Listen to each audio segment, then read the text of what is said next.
होली की आत्मा। बचपन से शहर में रहने वाला मनोज इस साल होली की छुट्टियों में अपने गांव दुर्गापुर वापस आता है, जहां उसे देख पूरा गांव खुशी से झूम उठता है। जब गया था तब इतना सा था और अब देखो कितना बड़ा हो गया है। हाँ सरपंच जी, जब मैं गया था तब आप भी बहुत जवान थे और अब देखो कितने बूढ़े हो गए हैं आप। चलो चलो, बढ़िया है। बच्चा घर वापस आ गया। इसी खुशी में आज रात पार्टी होगी। क्या बात है, गांव में भी पार्टियां होने लगी। वैसे अगर पार्टी की बात है तो आज क्यों सीधा होली पार्टी करते हैं। होली पार्टी की बात सुन चहल पहल में अचानक सन्नाटा छा जाता है, जिसे देख मनोज को कुछ अजीब लगता है। लेकिन तभी सरपंच बात पलट देता है। अब बहुत देर हो गई, चलो सब अपने घर चलो, पार्टी के बारे में कल सोचेंगे। मनोज भी मम्मी पापा के साथ घर आ जाता है, पर होली पार्टी और उस पर पूरे गांव की खामोशी वाली बात अभी तक उसके जहन से निकलती नहीं। पापा, होली पार्टी की बात पर सब चुप क्यों हो गए थे। अरे होगी उनकी कोई अपनी बात। मुझे गांव की पंचायत ही थोड़ी पता है। थक गया हूँ, चलो सो जाते हैं, कल बात करते हैं। पापा की बात मानते हुए मनोज भी सोने चला जाता है। आज तो छुपा लिया, लेकिन हफ्ते बाद जब होली का दिन आएगा तब इसे कैसे रोकोगे।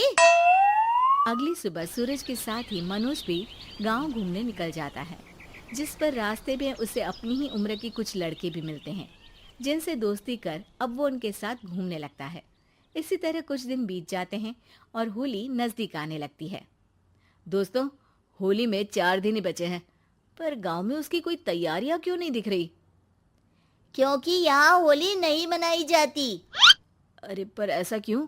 वो राजा भूषण। अरे तुम 4 दिन के लिए आए हो, क्या इतना सोच रहे हो। चलो कुछ खाने चलते हैं। इसी के साथ एक बार फिर होली की बात को टलते हुए देख मनोज को शक होने लगता है।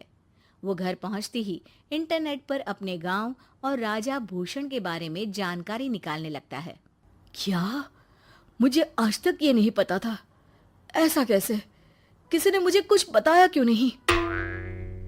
सारी जानकारी लेने के बाद मनोज गांव वालों या अपने मम्मी पापा से कुछ पूछे बिना खुद ही उसकी सच्चाई के बारे में छानबीन करने लगता है, जिसके चलते वो राजा भूषण की हवेली में पहुंचता है। वाह, क्या हवेली है यार। पर क्या यहाँ सच में कोई भूत है? हेलो भूत जी, कोई है क्या? हम इस साल गांव में होली सेलिब्रेट कर रहे हैं, क्या आप उस पर थोड़ा इंटरव्यू देंगे?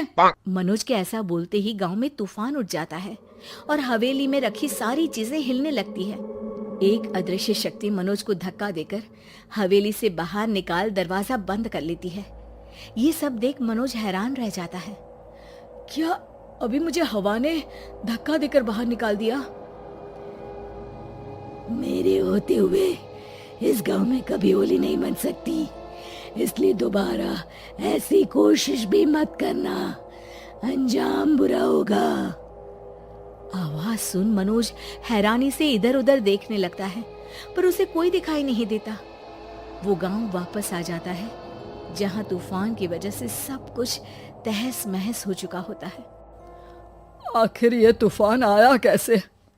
ना ऐसा कोई मौसम था और ना ही हमने होली का त्योहार मनाने की बात की थी।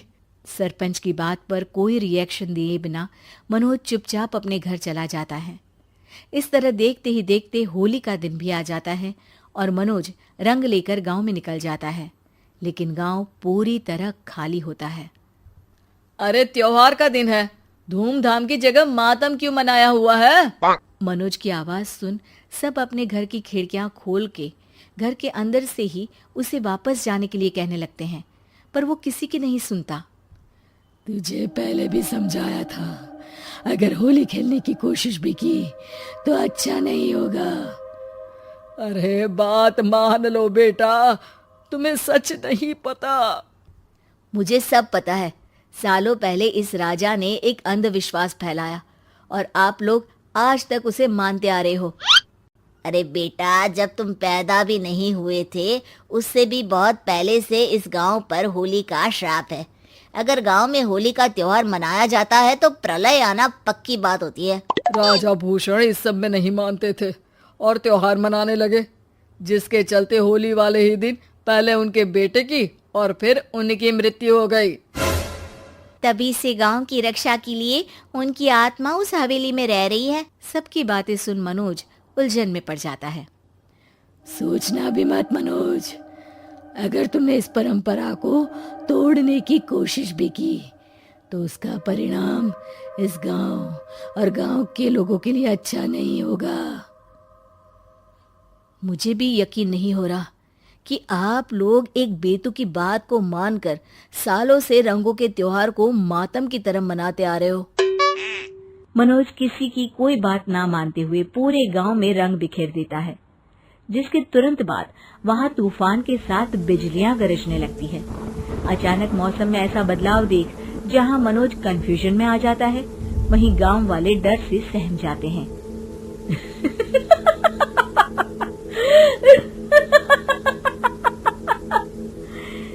इस लड़के ने हमारे जैसे सिर्फ अपने स्वार्थ के लिए नहीं बल्कि पूरे गांव की खुशियों के लिए यहाँ होली मनाई है, जिस वजह से अब इस गांव पर होली का श्राप टूटता है। ऐसा बोलकर राजा का भूत वहां से गायब हो जाता है, जिसके बाद गांव के लोग धूमधाम से होली मनाते हैं। खुशियों के रंग गांव में बिखरे ही होते हैं कि अगली सुबह अचानक मनोज कहीं गायब हो जाता है और एक बार फिर गांव में होली का नया राज